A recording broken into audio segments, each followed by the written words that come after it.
성경 읽는 마을에 잘 오셨습니다. 오늘의 영상은 디도서, 빌레몬서, 복음을 읽기입니다. 사도는 디도를 그레데 섬에 남겨두었습니다. 디도가 이곳에서 해야 할 사역이 있기 때문입니다. 디도서의 구절을 보면 앞부분에 초점을 잡아 놓았습니다. 영생의 소망입니다. 그리고 뒷부분에서 이 초점을 자세히 설명하고 있습니다.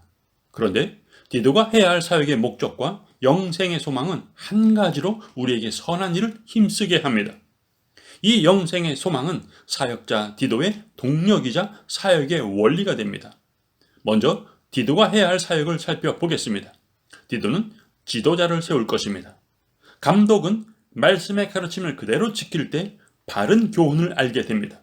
동시에 사람을 권면하고 책망하는 권위를 얻게 됩니다. 그레데에는 할례파가 있었습니다. 할례파는 육체를 신뢰하는, 즉 8일 만에 할례를 받은 것, 자기가 속한 지파 등을 자랑하는 사람들입니다. 이들은 이름만 그리스도인이고 실제로는 주님을 믿지 않습니다. 이 할례파들이 그레데에서 더러운 이득을 취하며 가정들을 온통 무너뜨리고 있었습니다. 여기에 그레데인들도 거짓말쟁이며 악한 짐승이며 배만 위하는 게으름뱅이입니다. 그래서 디도는 지도자들을 세워서 이들을 엄히 꾸짖고 그들의 믿음을 온전케 해야 합니다. 또한 디도는 바른 교훈으로 합당한 것을 말하여 사람들을 양육해야 합니다. 이제 디도의 동력이자 사역의 원리를 살펴보겠습니다. 우리는 하나님의 긍휼하심을 따라 중생의 씻음과 성령의 새롭게 하심으로 구원을 얻었습니다.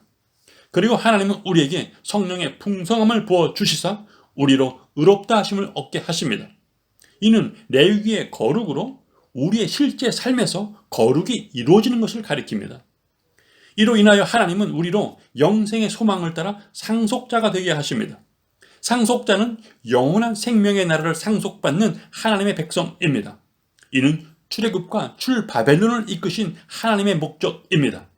너희는 내 백성이 되겠고 나는 너희들의 하나님이 되리라. 하나님은 이 말씀을 한 번도 포기하신 적이 없으십니다. 그리고 우리는 상속자로 선한 일을 힘쓰며 살아갑니다. 디도서는 말씀합니다. 영생의 소망을 따라 상속자로 살아라. 즉 선한 일을 힘쓰며 살아라. 이어서 빌레몬서는 선한 일이 무엇인지를 우리에게 알려줍니다.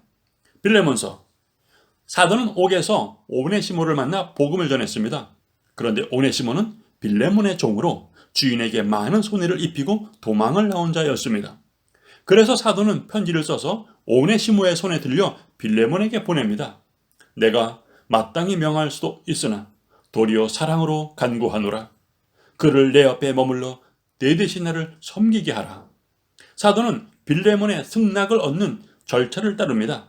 그리고 너의 선한 일이 억지같이 되지 아니하고 자의로 되게 하려 함이라 합니다. 빌레몬은 오네시모를 용서하고 사랑할 것입니다. 이것을 사도는 선한 일이라고 했습니다. 사도는 빌레몬에게 선한 일을 자의로 할 수 있는 기회를 주고 있습니다.